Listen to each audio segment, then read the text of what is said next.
El PRD regresa al debate energético. El PAN lo abandona. Nos levantamos de la mesa de negociación de la reforma energética hasta en tanto el PRI se quite esa intención de modificar la ley electoral, porque fue un acuerdo y los acuerdos se deben de cumplir. México puede ser un activo protagonista de la economía global, asegura el presidente Enrique Peña Nieto. Hoy podemos afirmar con convicción que México es un país en transformación.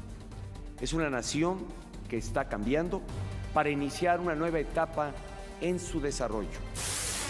Hallan material radiactivo robado en Tultitlán, Estado de México. Niegan amparo a Rafael Caro Quintero. Podría ser extraditado a Estados Unidos.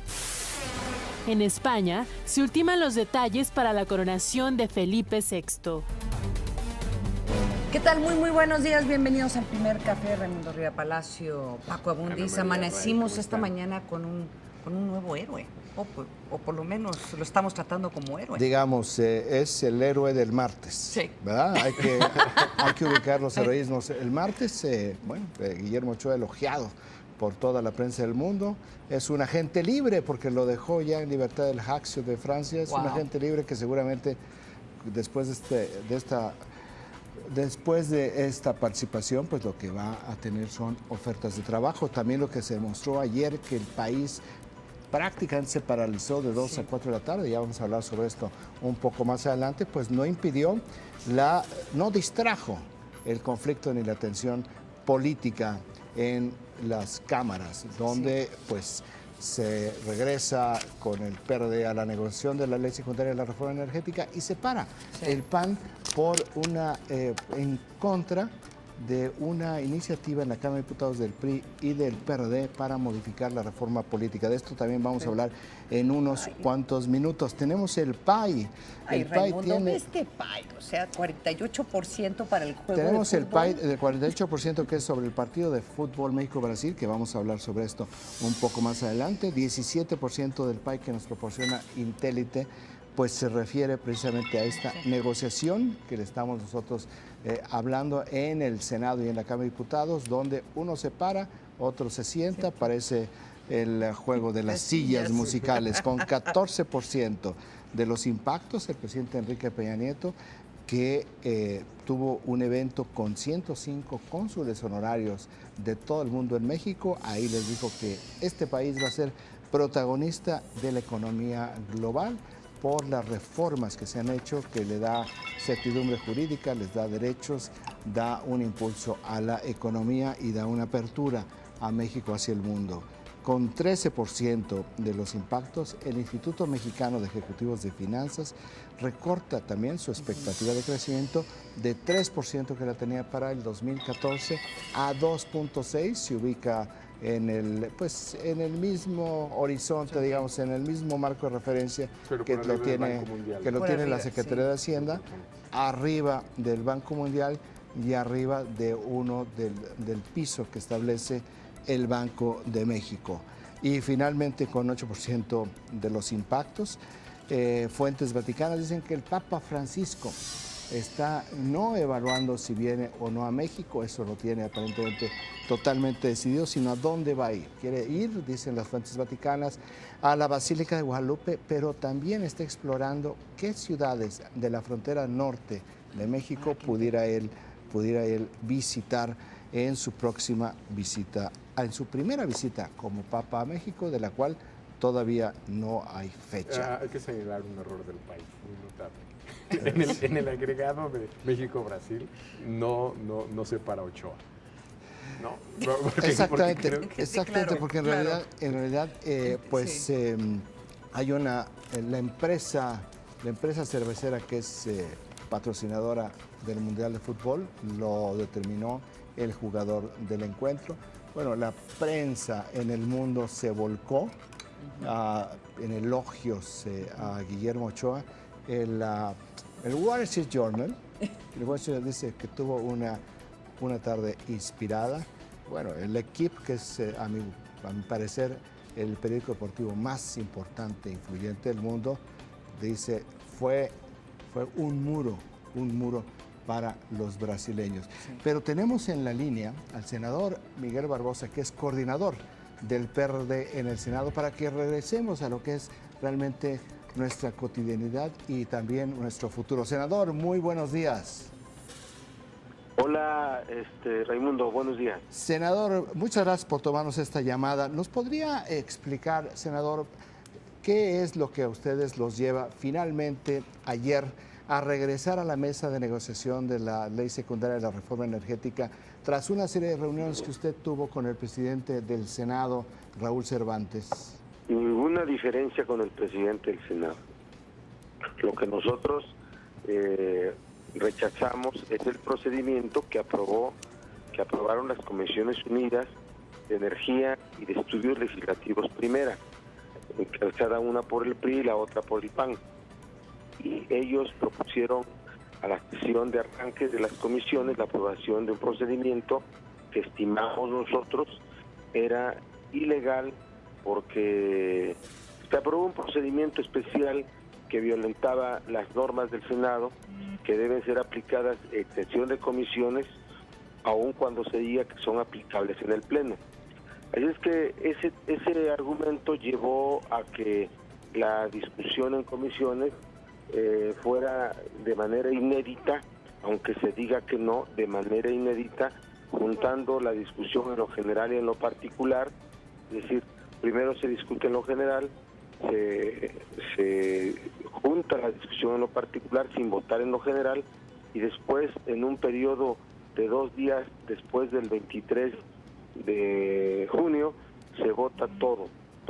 Entonces, eso, y además el hecho de que cuando acudimos a la Comisión de Reglamentos dictó su opinión en el sentido de ser ilegal el procedimiento, y a la hora de poner la consideración no comenzaron a decir el presidente de los presidentes de las comisiones que te he mencionado, en decir que había firmas falsas, que era una sesión que no había ocurrido. La de la Comisión de Reglamentos y Prácticas Parlamentarias, que había emitido una opinión diciendo que era ilegal el procedimiento.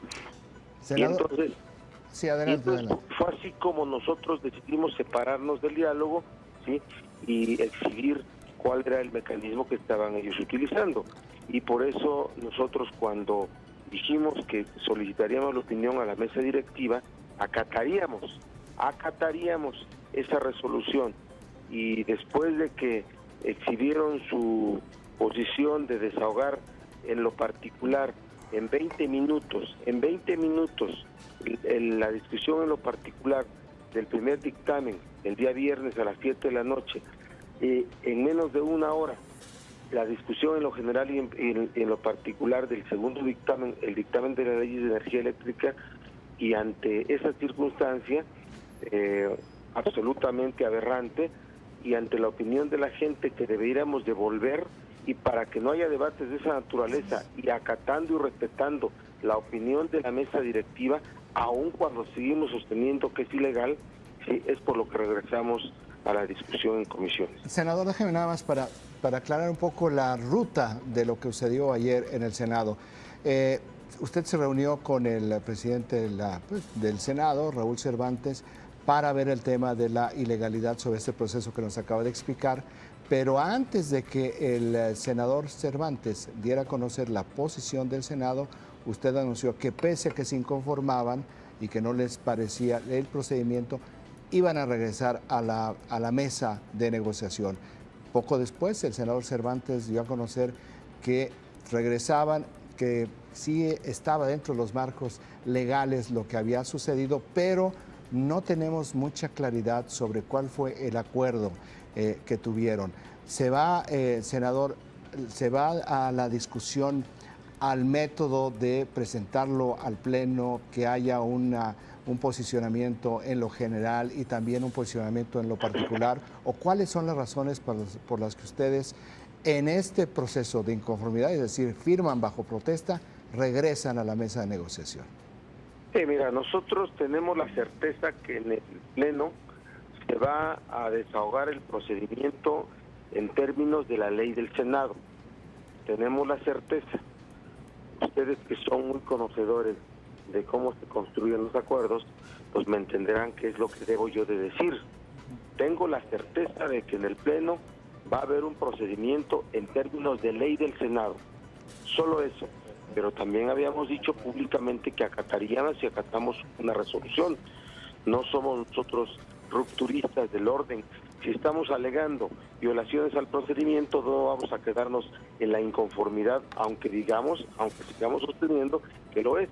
Así es que esas son las razones, y de verdad, para que no haya debates de 20 minutos, ni debates de menos de una hora, porque no es posible que se desahoguen los procedimientos legislativos en estos términos. Es que regresamos y de verdad que haya un parangón, que haya un contraste entre nuestra posición de regresar, porque ya hay una resolución del órgano del Senado que interpreta la ley del Senado, que es la mesa directiva, y ahora la posición del Partido Acción Nacional, que amenaza con retirarse nuevamente por circunstancias que no son precisas. Senador. A la reforma energética, sí. Senador, ¿qué tal? Muy buenos días, Ana María Salazar. Senador, cuando ustedes se van de la mesa hace casi, algunos días, sábado, ustedes, viernes. ustedes amenazaron, y también el PRD amenazó con llevar la protesta a las calles, que estaban analizando esa eventualidad. ¿En dónde están en este momento? A pesar de que ustedes ya regresan a la mesa de discusión, ¿sigue esa posibilidad? Los senadores del PRD nunca dijimos eso, que quede claro. Los senadores del PRD establecimos que no regresaríamos hasta que no se devolviera la legalidad al procedimiento. Nunca dijimos que nos íbamos a las calles. No descartamos participar en ninguna forma de expresión social, pero dijimos que no tomaríamos tribuna, dijimos que no obstruiríamos el proceso legislativo, y estamos regresando a partir de que el órgano que la ley establece es intérprete de la legalidad, ha dicho que es legal, aunque sigamos sosteniendo que no lo es, ¿sí? Que podemos hacerlo. Así es que tenemos la certeza de que en el Pleno se va a aplicar la ley del Senado, que no es el mismo procedimiento que se aplicó en comisiones, y por eso regresamos, Ana María. Senador, ¿cómo estás? Paco Abundis. El papel del PRD durante este proceso, incluido el Pacto por México, ha sido de los más responsables, e incluso hubo una felicitación por parte del presidente desde España. ¿Cómo en este proceso no se está poniendo demasiado énfasis al formato en lugar de estar discutiendo temas sustanciales de la reforma energética? No hay de pronto demasiada preocupación por esto, que, para serte franco, creo que la opinión pública entiende poco, y creo que otros temas que parece que se están legislando y son de mucha importancia en la secundaria, sobre todo en el tema energético, se están dejando de lado, se están obviando? Sí, Paco, buenos días. Sí, desde luego. Mira, el procedimiento es la forma de evitar la discusión de fondo si se viola. Y lo que se ha intentado permanentemente es, violando la forma, evitar la discusión de fondo. El día miércoles y jueves se discutió en lo general las 4 leyes del primer dictamen, y fue una discusión interesante, profunda, ¿sí? La forma como ellos quieren discutir el fondo es evitando esa discusión, y bastó que nos separáramos de la discusión para que en 20 minutos terminaran de discutir, o discutieran, la discusión en lo particular de las leyes del primer dictamen. Y al día, eso fue el viernes a las 7 de la noche, y el sábado bastaron menos de 60 minutos, menos de una hora, para que desahogaran la discusión en lo general y en lo particular de las 3 leyes que constituyen el dictamen sobre energía. Esta es la discusión que ellos quieren desahogar. Esta es la discusión. Eso exhibe la diferencia que hay entre un Senado que discute sin el PRD, entre priistas y panistas, y un Senado con el PRD o con la izquierda, ¿sí? que participa en un debate de fondo. Así es que ellos han violado el procedimiento para evitar la discusión de forma. Nosotros estamos listos para discutir y solo queremos debatir. Ahora debatir significa obstruir, porque ellos dijeron, se pueden ir a la eternidad en la discusión. No, hay cosas verdaderamente, son argumentos verdaderamente que no se sostienen. Y luego el argumento cuando dicen, hagan lo que quieran, después de violar el procedimiento, hagan lo que quieran, váyanse a la corte. Y cuando ellos expresan así, lo que están haciendo solamente es expresarse, hablar con un desprecio a las legalidades, como decir, hagan lo que quieran, nosotros vamos a ir adelante. Senador, entonces deduzco que el problema que ustedes tuvieron realmente es con el presidente de la Comisión de Energía, del priista David Penchina, y por otra parte también entiendo que el debate de fondo que mencionaba Paco se va a dar en el Pleno del Senado. Se va a repetir como la ley establece, porque lo que se desahoga en comisiones debe repetirse de manera exacta en el Pleno, así establece la ley, se va a llevar a cabo desde el arranque, ley por ley. Están cohesionando los dictámenes, es decir, terminan la discusión de un primer dictamen y antes de empezar el segundo dictamen lo unifican o lo cohesionan al segundo y van a hacer con el tercero y con el cuarto. Son 4 dictámenes. Nosotros vamos a reservar, a discutir en lo general cada una de las 28 leyes que conforman los 4 dictámenes. Así es que vamos a repetir el debate en lo general, se va a votar en lo general, previa reserva en particular, se va a discutir en lo particular y se va a votar en lo particular. Y no se va a obligar a los senadores, porque es una decisión de ellos, de que la presentación de la reservación en lo particular no se haga en bloques de 15 minutos, sino sea de manera libre y a decisión de los legisladores. Tenemos la certeza que sí va a ocurrir, Raimundo. ¿Me explico? Sí, perfectamente, senador. Senador, pues de nuevo, muchísimas gracias por acompañarnos aquí en el primer café y una vez que empiece ya la discusión de fondo de esta ley, pues ojalá que regrese y podamos también tener esa conversación. Muchísimas gracias, senador. Ana María, cuando gusten, Paco, Raimundo, buenos días. Muchas gracias. Muchas gracias, el senador Miguel Barbosa, coordinador del PRD en el Senado. Bueno, ya está bastante claro, ¿verdad? Sí. Entonces, se va a reponer la discusión en el Senado. Lo que dice cuando plantea, ustedes que entienden, van a saber de lo que estoy hablando, nos está diciendo que sí va a haber cambios. Sí, no sabemos en qué puntos, pero sí va a haber algunos cambios en la ley secundaria. Qué difícil la posición de los senadores del PRD, porque por una parte claramente tienen que tomar una posición de distancia ante esta ley, lo van a tratar de tumbar meses después, el año que entra con este referéndum, entonces tienen que hacer una decisión, o participan en tratar de cambiar algunos aspectos de esta ley dándole legitimidad, o simple y llanamente pues, se van de la mesa. Tienen una situación muy difícil. Pero tienen muy claro además que la opinión pública está con ellos, más allá de si está fundamentado o no. Sí. En el largo plazo, de aquí a 2015, tienen un gran tema de opinión pública. Sí. Nos manda Xochitl Pedrosa un tuit, dice, no queremos oír a senadores, mejor entrevisten al nuevo Mexican Moment. ¿Quién es el nuevo Mexican Moment? Memo Ochoa. No, bueno, pues se ve. Es que es exactamente el tema que les preocupaba a los senadores, diputados del PRD o al PRD en general, a la izquierda, de que este tipo, que Guillermo Ochoa les iba a quitar. Ya vimos que esto, como platicamos aquí, era un argumento legislativo, sí, que en realidad las cosas de fondo no se discuten, porque además, en el momento del partido, también los legisladores se juntaron a ver el encuentro, ya habían discutido y discutieron más adelante. Es como una gran aspiradora, en el sentido de que te saca todo el aire, te quita todo el aire, toda la atención mediática, y la posición del PRD y de la izquierda en México para que sea exitosa, pues tú lo mencionas, tiene que ver con percepciones públicas, o sea, necesitan tener esta discusión en los medios de comunicación en una forma constante, y pues el día de hoy pues todo el mundo va a estar hablando sobre Memo Ochoa, y de hecho, regresando al corte, vamos a hacer exactamente eso, no se vaya. Por cierto,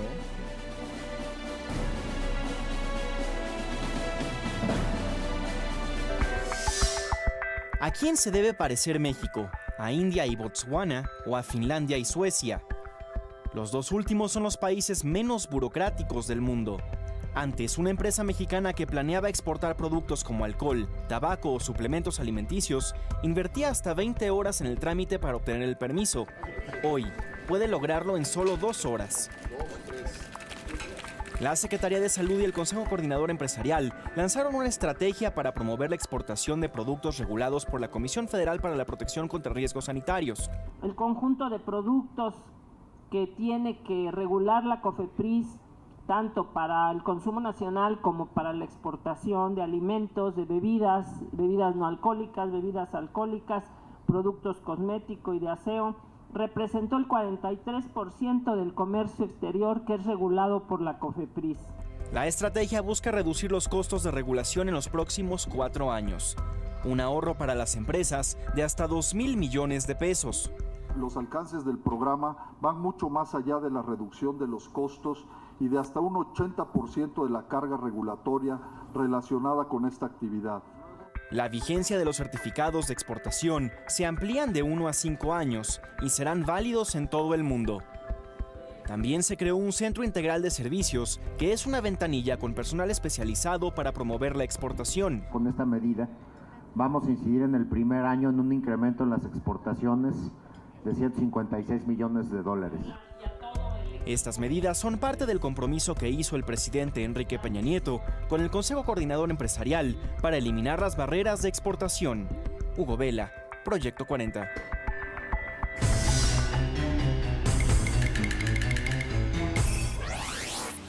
Personas con diabetes en el mundo.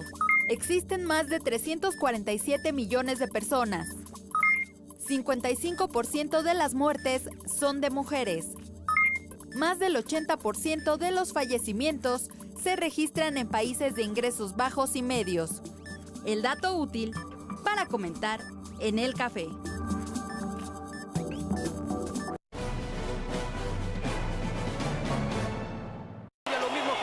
Memorable fue el encuentro entre Brasil y México, pero sobre todo la actuación de Guillermo Ochoa.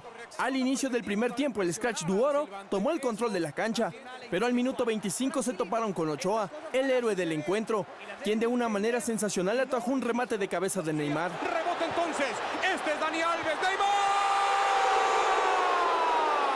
Notable, sobresaliente, monumental, Paco Memo va a media altura y la saca pegada al palo derecho. Era gol de Brasil para François, sacó una pelota extraordinaria. ¡Qué atajada acaba de ser Ochoa! Este es Ochoa, bajo los postes, impresionante. Para el minuto 43, Paco Memo volvió a demostrar por qué es el portero titular de la selección azteca al detener un tiro de Paulinho. Llega el trazo de Neymar, están todos habilitados.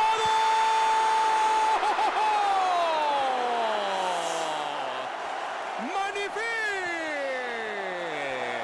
¡Allez, François! ¡Allez, Memé! En el minuto 68, otro disparo de Neymar no llegó al fondo de la portería, gracias al paradón de Ochoa. Grandísimo centro, atención con esta, la baja, disparó Paco Memo. Llega Neymar, Neymar engancha, sigue Neymar, busca, Dani Alves, línea final, mete en la diagonal retrasada. El balón es tapado, Paco Memo, otra vez en el fondo, Jorginho. Otra vez Memo, aguantando atrás, aguantando hasta el último. El arquero volvió a salvar al tricolor en el minuto 85 al parar un cabezazo de Thiago Silva. 5 buscan, defienden, 11, llega la bola. ¡Paco Memo!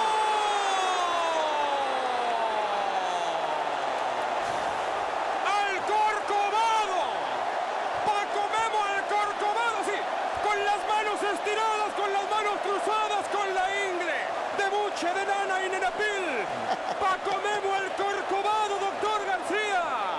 Sí, realmente voy a decirlo, mi queridísimo François Memé, hazme 1357 hijos, nos vamos de la mano a Francia, tú y yo, a Inglaterra, a Italia, a donde quieras. ¡Se acabó! Al minuto 93, el árbitro pitó el final. Un 0-0 histórico para México, que lo deja con grandes posibilidades de calificar a la siguiente ronda. Guillermo Ochoa hace un juego monumental. Este partido se va a recordar de por vida. Ante un entradón con 10,000 almas nacionales, México empata con el máximo favorito a ganar la Copa del Mundo. Regresamos con nuestros analistas a la mesa de El Primer Café. Exigió a Brasil y estuvo cerca. Oribe Peralta fue el verdugo de Brasil en la lucha por la medalla de oro hace 2 años. Sí. Guillermo Ochoa se levanta como este héroe de fortaleza. Oye, déjame decirte, este partido fue después del inaugural de Brasil-Croacia el partido más mencionado en Twitter. Sí. El segundo partido más importante en Twitter. Solamente Guillermo Ochoa tuvo menciones, un total de menciones de 1.987.657 durante el partido, de las cuales 146.345 por minuto se dieron alrededor del minuto 85 de este partido. O sea, eso te habla muchísimo de toda la efervescencia que hubo sobre esta pues, actuación del portero mexicano. Yo creo que mi tuit favorito fue, me mandan un tuit y me dicen, una muchacha me dice, yo no sé portugués, pero creo que en portugués Guillermo Ochoa quiere decir pared de ladrillo impasable, o sea, porque básicamente eso fue lo que hizo ayer. ¿Cómo hizo sufrir a los brasileños? Ahora, en números podría ser también algo injusto para el resto de la selección, porque en términos de posesión de balón fueron 53%. Oye, Paco, contra 47%. Paco, eso no le importó al mundo. Fíjate, nada más, no, te voy a decir una cosa. Tan no le importó al mundo que ¿por qué no vemos qué es lo que dijeron en el mundo de Memo Ochoa? Diversos medios internacionales hicieron eco del encuentro entre México y Brasil, pero sobre todo de la actuación del guardameta Guillermo Ochoa. Por ejemplo, en el sitio web del diario francés L'Equipe se puede leer: Brasil se topó con Ochoa, mientras que en la página de internet del Olé de Argentina, el título sencillo de Ochoa Invencible reconoce la labor del arquero mexicano. En el suplemento Sport del diario británico The Times se puede leer que el México desafiante frustró a Brasil. Ochoa, el portero de México, frena a Brasil, es lo que tiene en su primera plana el diario español El Mundo. Asimismo, la portada del diario salvadoreño El Mundo menciona la imponente intervención de Ochoa al parar todos los intentos de la selección verde-amarela por meter un gol. Regresamos con nuestros analistas a la mesa de El Primer Café. Solamente estos pesados de Clarín, el diario argentino, sacaron una nota con una distancia. Brasil no muestra nada, tampoco Argentina ha mostrado mucho, no muestra nada, y dijeron una cosa: México jugó evidentemente a la defensiva, pero tú acababas de dar un dato que te dice que no es realmente a la defensiva. Ahora sí, tú decías, Paco, ¿cómo estuvo la composición técnica del juego? Sí, sí, siempre en esto de la lectura de números hay unos más contundentes que otros. A mí me parece que este es contundente. Es decir, si yo creo que sí. Es decir, hay una diferencia marginal entre el tiempo de posesión de Brasil y México de solo 6%, 53 contra 47, lo cual te dice que la selección también hizo parte del trabajo y, si quieres, esto fue lo más visible, pero nuevamente... Claro, hay una serie como de percepciones, ¿verdad? Las percepciones, estas 3 llegadas, estas 4 llegadas a la portería, está dentro del 6%, y dicen, es que cómo dominó Brasil. Pero ya visto fríamente, dices, pues no estuvo tan disparejo en términos de posición de balón en el terreno de juego. Ahora, tu lectura de estos números también es muy distinta a las participaciones de México-Brasil en el Mundial. A mí hay 2 datos que me impresionan mucho antes de este partido. Brasil ha ganado 67 partidos en el Mundial. Es el equipo con el mayor número de triunfos. México es el equipo con el mayor número de derrotas, 24. México tiene el mayor número de derrotas consecutivas, 9. Y Brasil tiene el mayor número de triunfos consecutivos, 11. Vamos a darle un poco de contexto a ese dato, que sí es cierto, es porque México, como Brasil, como Alemania, como Italia, son de los países que han competido en el mayor número de Copas del Mundo. Entonces, proporcionalmente, cuantitativamente es espantoso, cualitativamente es peor, ¿verdad? Proporcionalmente es bueno. Hay otros peores, ¿no? Pero si vemos, por ejemplo, Estados Unidos es casi el 50%, o sea, no está nada mal, ¿verdad? Sí. Pero tú, digamos, tú metes otros eventos más allá de la Copa del Mundo, ¿no? Es decir, en tu diagnóstico de esto, para poder esto no estaba tan, no era tan disparejo. Si te quedas nada más con los datos de Copa del Mundo, sí, lo que pasó ayer no era sin duda algo que... Si te quedas con datos de Copa del Mundo, es la hazaña histórica en la historia del fútbol mexicano, porque es, bueno, viene de una derrota 4-0 en Maracaná en 1950. Viene de una paliza en Berna frente a Brasil en 1954 de 5-0. Viene de una derrota en Viña del Mar en 1962 de 2-0, y en esa Copa del Mundo se coronó Brasil. Y tú dices, bueno, con estos datos no había manera, pero Yo digo, sí había manera. México y Brasil son 2 de los 7 únicos equipos en la Copa del Mundo que han ganado 2 de los 3 certámenes más importantes de fútbol. Brasil ha ganado Copa del Mundo, México ha ganado medalla de oro en los Juegos Olímpicos, que no la tiene Brasil, los 2 han ganado la Copa Confederaciones. Ahora, Las apuestas, las apuestas estaban volcadas por Brasil, estaban pagando 3-1, estaban pagando 25-1 la victoria de México y estaban pagando 6-1. Fíjate, no estaba tan mal, pero estaba muy bajo, 6-1 por el empate. En el 25-1 era 1-0, 2-1, da igual, hombre, no va a ganar México, era lo que decían las casas apostadoras.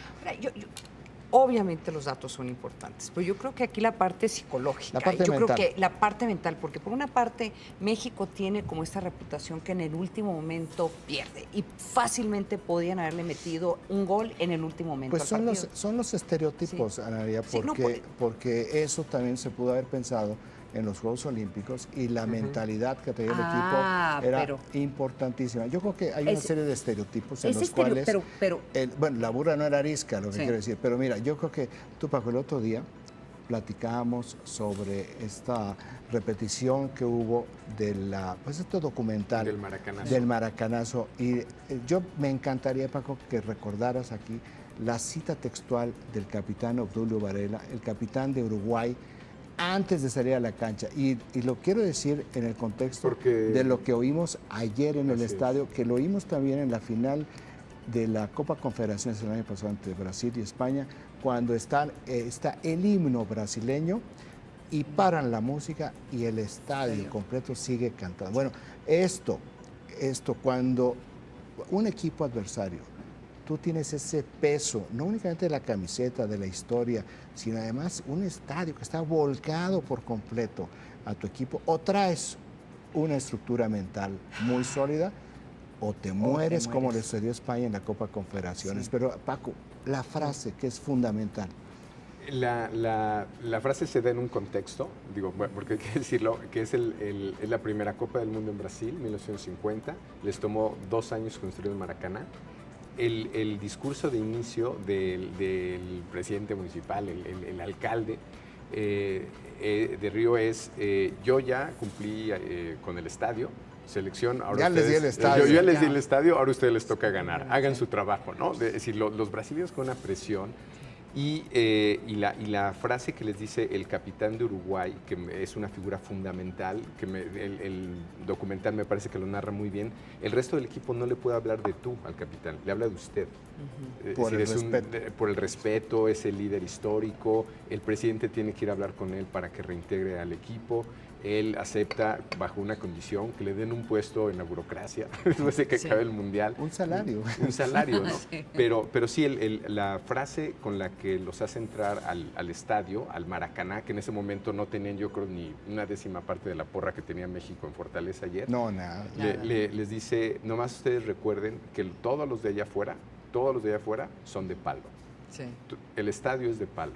Lo que importa es lo que pasa aquí, entre nosotros y ellos. Es que es por eso... Y les dijo una cosa adicional, dice, nosotros vamos a ganar y después no va a pasar nada. Es decir, no era de que vamos a salir, no, vamos a ganar y que no nos dé miedo porque no nos van a comer, no va a pasar absolutamente nada. Y se dio la historia. Esto es lo más parecido al Maracanazo. No, pero por supuesto. En nuestra historia. La cara de los brasileños, la prensa extranjera te dicen, es un fracaso, es una falla, es un fracaso. Una debacle. No, debacle no usan la palabra fracaso de Brasil, y no solamente eso, sino que dicen, este equipo no tiene el tamaño para llegar a la final de la Copa del Mundo. Y de nuevo, regresando al tema de la psicología de los deportistas. Ustedes imagínense, o sea, no solamente tienen el peso de ganar el Mundial porque están en casa, sino también esa sensación de que si ellos no llegan a la final o llegan a perder, lo que podría suceder en Brasil, o sea, esa amenaza de protestas sociales, o sea, que haberle puesto tanto peso a este equipo de que la contención de la violencia está en ellos, también les tiene que pesar y muchísimo. Bueno, imagínate para el orgullo brasileño. La selección de Brasil tiene valor de mercado de $435 millones. La mexicana, 4 veces más, ¿no? Sí, la mexicana tiene 131 millones de dólares. Y el héroe de Fortaleza, Guillermo Ochoa, el Mexmo, que dice Xochitl, o sea, no, el Real Mexmo, Memo, el Real Memo, ni siquiera tiene contrato con un equipo de fútbol, el Ajaccio, que era el equipo que salvó de ir a la segunda división en la Liga Francesa, pues hace un mes lo dejó ya en libertad para que él se contrate con quien quiera. Pero lo otro, que también empezó a circular ayer en redes, ya ven cómo ni siquiera en estos son mejores, porque además vienen ahorita, después de esa declaración de Lula, de que los indicadores mexicanos no tenían nada que ver con los brasileños, esta actitud de fuga hacia adelante y de la soberbia de la élite brasileña, pues trae a consecuencia, o más bien vuelve a traer a contexto el espejo de Brasil, ¿no? Claro. Y el espejo de Brasil no es nada bueno, Paco, ¿no? Los datos comparativos no son buenos para Brasil frente a México. El saldo es mixto, pero yo creo que uno de los datos más relevantes, yo creo que podemos dar en términos de nivel de vida, es este índice donde tu ingreso per cápita te lo ponderan por tu capacidad de, tu poder de compra. El poder de compra. ¿No? Purchasing Power Parity, ¿no? Y eso es algo que nos quiso decir Raimundo el otro día con el tema de las caipiriñas, ¿no? Cuando decía que eran muy caras. Raimundo Ramírez, nuestro colega de Proyecto 40. Me parece relevante porque lo que nosotros ganamos, que son alrededor de $10,000, con el PPP se convierte en 15,000. Ellos ganan 12,339 y su ponderación los lleva a 12,340. Es decir, ganan $1 más al año. Es decir, ellos son como israelíes, como Estados Unidos, que es el índice. Es decir, ellos lo mismo que ganan en dólares es lo mismo que gastan. Liberia, es como si gastaran en Panamá, dólares. Entonces, lo que están sintiendo los 25,000, 30,000, 50,000 mexicanos que están allá es como si estuvieran en Estados Unidos. Sí, no es nada más la inflación, es un costo distinto a la Entonces, en este juego de números, sí creo que hay una parte muy presentable de México de corto contra largo plazo, porque mucho a lo que se refirió Lula, incluso Videgaray también habló de inflación y de tasas de crecimiento, son finalmente temporalmente muy cortos. Datos macroeconómicos. Pero si hablas de otras variables como desarrollo humano, México es muy superior a Brasil. Índice de Gini, somos ligeramente menos desiguales. Esa es la desigualdad. El índice de Gini es el coeficiente de desigualdad. De desigualdad, y dice que somos menos desiguales. Expectativa de vida les llevamos 3 años. Ellos tienen 74 años en promedio, nosotros 77. Ese es un dato, ese sí es sorprendente, ese no me lo hubiera imaginado. Y después de lo de ayer, quizás la expectativa de vida bajó en Brasil. Eso todavía no lo tenemos registrado. Acceso a agua potable, nosotros tenemos 91%, ellos tienen 84%. Sí. Es decir, hay varios datos duros, digamos, de largo plazo, de infraestructura. De política social. Pero dicen, bueno, aquí 56 millones de pobres, allá 15, ¿qué tal? ¿Qué tal? ¿Cómo la manera como lees los números puede modificarte los datos? Y yo creo que a partir de esto vamos a sacar un índice de porteros. Oye, pero hablando de porteros, Guillermo Ochoa no solo dominó la portería, también se adueñó de las redes sociales con los ya clásicos memes. Aficionados reconocieron la gran actuación del arquero mexicano. Por ejemplo, Memo con el traje de Superman. Buenísimo, está buenísimo. Y eso salió ya cuando estaba todavía jugando. Memo como el Cristo de Corcovado. Eso, bueno. O Memo representando la película Matrix, está muy bueno. A ver, miren eso. Y así fue como se reflejó esto en las redes. Realmente esta es una mini selección, porque abundaron con un sentido del humor. Bueno, hubo inclusive hasta mensajes dentro de lo de las redes de los que son totalmente anti-reforma energética, que dice, ya en esta apertura del país, en esta venta del país, regálenle 7 barriles de petróleo a Memo. Bueno, nos vamos a ir a un corte, pero antes vamos a conocer un adelanto de lo que nuestra compañera Jania Novel nos tiene preparado en el informativo de esta noche. Veamos. ¿Qué tal, compañeros del Primer Café? Hoy Barack Obama presentará a los líderes del Congreso un plan para resolver la crisis en Irak. El mandatario estadounidense se reunirá en la Casa Blanca con el líder de la mayoría en el Senado, Harry Reid, el presidente de la Cámara de Representantes, John Boehner, y la lideresa demócrata en la Cámara Baja, Nancy Pelosi. En los últimos días, el grupo yihadista Estado Islámico de Irak y Levante ha tomado el control de las ciudades de Mosul, Tikrit y, ayer intentaba entrar también hacia Bagdad. Aunque Obama rechazó una intervención militar, aclaró que estudia una serie de opciones para frenar la violencia de los extremistas. Los detalles se los doy a las 8 en punto. Hagamos costumbre, acá los espero. La colaboración ciudadana es la clave para terminar con la inseguridad. En Cuauhtémoc, una coordinación delegacional se encargará de construir estrategias en la materia. En ella, colaborarán 66 comités vecinales con la delegación, la Procuraduría de Justicia y la Secretaría de Seguridad Pública del DF. ¿Esto qué significa? Que concertemos los problemas de seguridad que hay en nuestra delegación, que lleguemos a un acuerdo común. En segundo lugar, que lo pongamos en su justa dimensión y luego con eso, entonces, concretar las propuestas. También ayudará a crear redes para la prevención del delito y atención comunitaria. El trabajo coordinado de sociedad y autoridades fortalecerá la planificación de las tareas preventivas y de denuncia oportuna del delito, así como la promoción de la cultura de la legalidad. Esto implica hablar de un gobierno incluyente, en el que las políticas públicas se deciden y se ejercen, no solo de cara a la población, sino en estrecha colaboración con ella. Ania Negrete, Proyecto 40.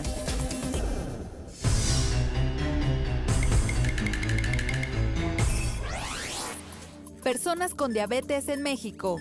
Más de 6.4 millones de mexicanos padecen diabetes. 16% reportaron no contar con algún servicio de salud.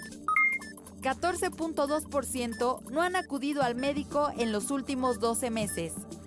El dato útil para comentar en el café.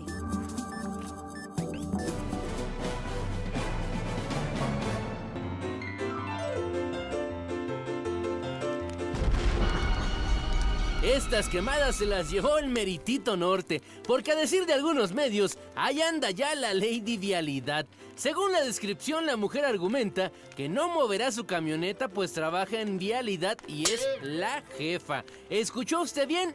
La jefa. Y es que al parecer, esta señora estaciona su camioneta frente a la casa de los vecinos. No se vale, oiga. Y mire nomás cómo se nos puso cuando alguien osó grabarla. A ver, segundo, ¿qué dijiste? ¿Que no ibas a mover qué? No voy a mover mi camioneta y trabajo en vialidad. Ah, muy bien, ahorita lo subimos. Soy la jefa. Ah, sí, ¿de jefa de qué eres? A ver, ¿qué eres jefa? Ni esta anda, fíjate. ¿Qué eres jefa? Ni esta anda. Aquí la voy a dejar porque no anda. Déjala. Déjala aquí. Déjala. Déjala.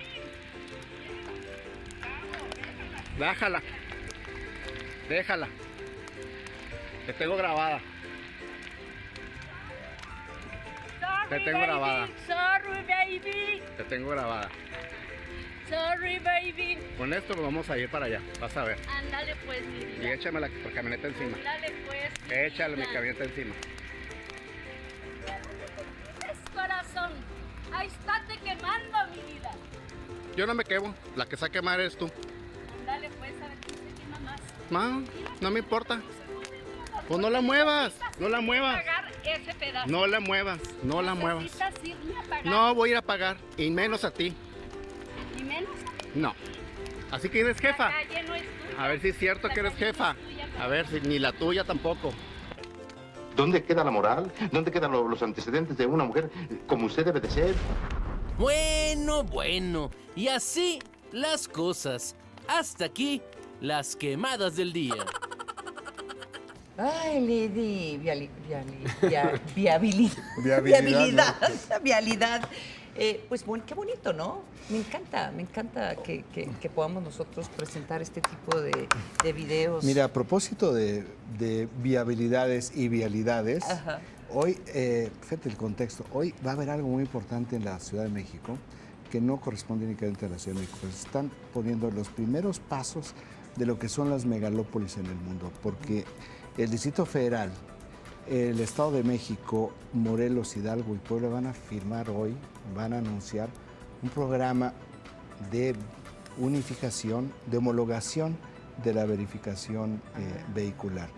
Esto ya lo que hace es unir este tipo de criterios y de normas en toda esta zona centro del país. Por eso, ya cuando tú empiezas a dar este tipo de pasos, tú estás ya pensando hacia el futuro de lo que son las megalópolis, que es la suma de muchas ciudades, o sea, donde no hay una predominante, pero que sí se requiere este tipo de homologación para facilitar por completo la conectividad de los ciudadanos. ¿Qué van a hacer con el no circula? Bueno, pues precisamente viene una segunda parte en esto, porque también hoy se va a anunciar, no recuerdo si es después de 15 años o 20 años, una modernización del no circula.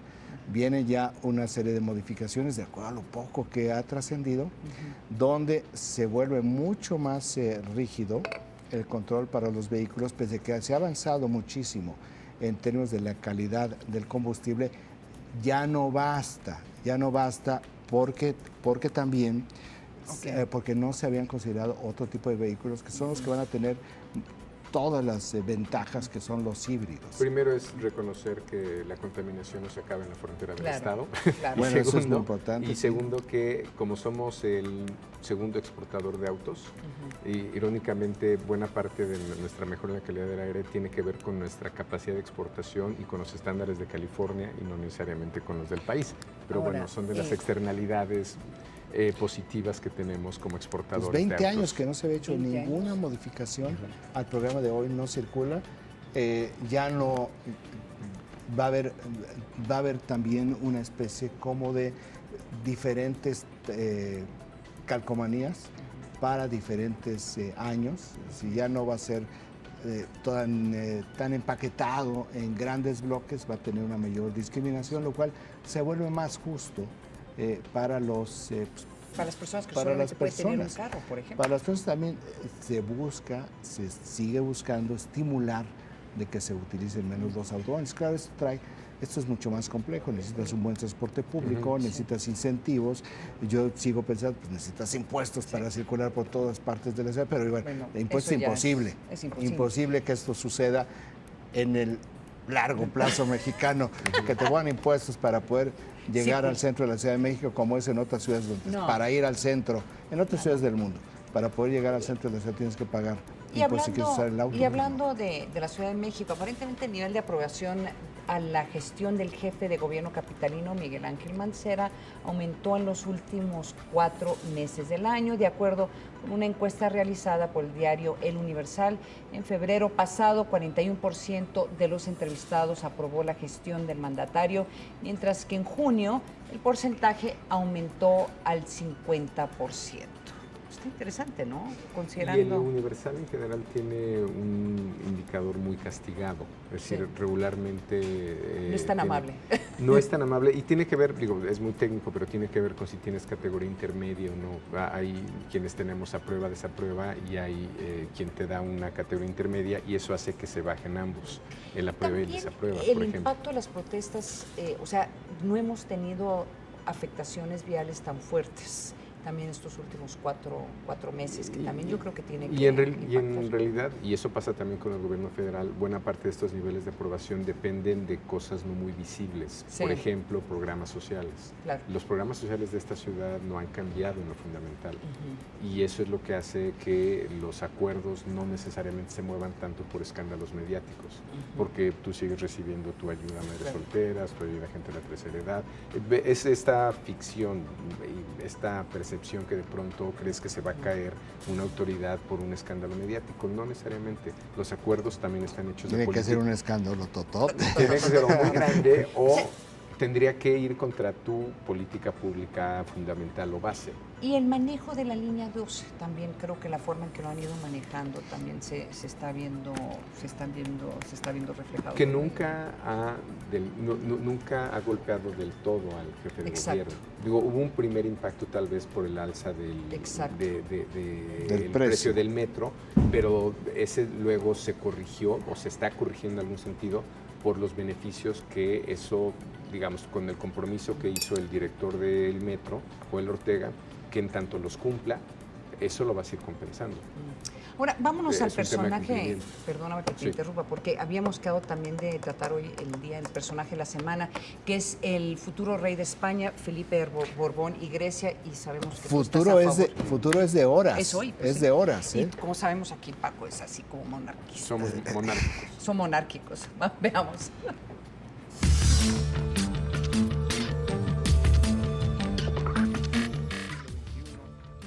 Considerado como el heredero mejor preparado de la historia de la realeza española, Felipe de Borbón y Grecia será el futuro rey de España. Nacido el 30 de enero de 1968, Felipe es el único hijo varón de Juan Carlos I y Sofía de Grecia, al cual le fue otorgado el título de Príncipe de Asturias cuando Su Majestad Don Juan Carlos asumió la jefatura de Estado tras la muerte de Francisco Franco. Felipe tiene formación militar y cuenta con estudios en Derecho, Economía y Relaciones Internacionales. Su pasión por el deporte lo llevó a abanderar a la delegación española en los Juegos Olímpicos de Barcelona 1992. Como príncipe, Felipe de Borbón ha realizado numerosas actividades en el extranjero para promocionar los intereses económicos y comerciales de España, y desde hace años representa a su país en las tomas de posesión de presidentes latinoamericanos. En 2003, sorprendió al mundo anunciando su compromiso con la periodista Leticia Ortiz, rompiendo así la vieja tradición de matrimonios entre familias de sangre azul. Años más tarde, ambos se convertirían en padres de las infantas Leonor y Sofía, siendo Leonor la próxima princesa de Asturias. Su biógrafo, el periodista español José A. Pesarena, describe al futuro monarca como un hombre muy preparado, prudente, leal al rey y enamorado de su esposa. La imagen de la monarquía se ha visto nublada por los escándalos del propio rey don Juan Carlos, así como de la infanta Cristina y su esposo Iñaki Urdangarín. Por ello, muchos expertos señalan que Felipe es la fuerza que necesita la corona española para revitalizarse. Regresamos con nuestros analistas a la mesa de El Primer Café. Paco, explícame esto. Explícame la popularidad de la monarquía. Todavía no lo entiendo. Creo que es difícil en nuestro contexto porque nos hemos definido después del virreinato como una república, ¿no? Como buena parte del mundo, pero finalmente la figura de jefe de Estado no es una figura trivial, es decir, es muy relevante. ¿Quién ejerce esa figura? Digo, en Francia pues es un presidente electo, pero creo que para España sigue siendo un motivo de orgullo. Y lo han escrito varios autores importantes que son republicanos, pero que dicen, bueno, el periodo para la mayoría de los españoles de su vida, de sus recuerdos, es el periodo de la monarquía de Juan Carlos, que ha sido el mejor momento de España en su historia. Y que la transición en términos en económicos, España no se democráticos, explica sin esa libertades. figura. Bueno, pues por supuesto, si tú estás en la Ciudad de México, ¿verdad? Con una visión estrecha de lo que pasa en España. Entonces, sí, digo, yo soy republicano. Es la figura más antidemocrática sí, que puede yo soy haber. totalmente... A ver, ¿qué tiene democrático? Le estoy dando el puesto a mi hijo. Eso. Paco, no discutas. No pierdas el tiempo, no pierdas el tiempo. Mejor digamos que te voy a decir otra cosa que sí te va a interesar. Le entregan, le dan hoy, se anuncia hoy, el premio Príncipe de Asturias en deportes al maratón de la ciudad de Nueva York. Ah, bueno. El primero en el mundo con ese nivel de popularidad. Y lo digo porque Paco ha corrido el maratón de Nueva York. Es uno de... Es una amargada. Oigan, tenemos varios twitters. Evolanc nos escribe, celebran el partido como si la selección hubiera ganado la Copa. Celebramos el partido en su momento, el memo, en su espacio y su tiempo. El memo. Aquí dijimos... El Mexico Moment. Guillermo Ochoa es el héroe del martes en Fortaleza, ¿no? Porque si no lo hace bien la próxima, pues va a ser el villano. Sí. Bueno, y Claudia Todovalle nos comenta, porque termina el Mundial y México campeón, ya no importa la reforma energética. no se distraigan. No nos estamos distrayendo, hay que hablar sobre Bueno, hablamos con el senador reforma Barbosa, que fue la primera entrevista hoy, nuestro primer gran tema. Una pequeña anotación final. Estás diciendo que 49% de los españoles son insensatos, porque están a favor de la monarquía. Absolutamente estoy diciendo eso. Que tengan muy buen día. Hasta mañana.